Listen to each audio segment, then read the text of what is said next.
Two of the most popular things that are being discussed are, of course, buyer's representation agreement and listing agreements.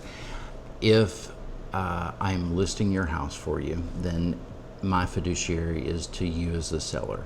Now, unlike some other professional realms, we're able to represent both sides during a transaction, but the fiduciary is to each of the clients, so we work more as a mediator at that point.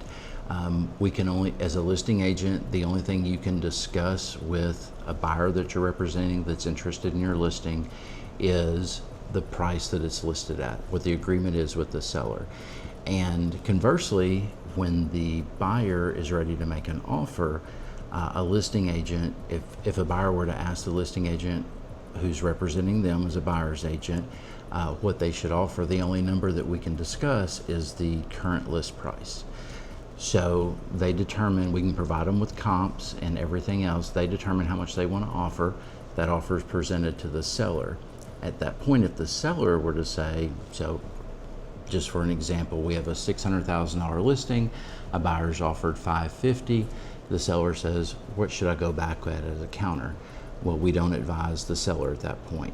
We just tell them to consider everything. Here are all the numbers. Here are some examples of net sheets based on 550, 560, 570, so on, so that they can make a well-informed decision.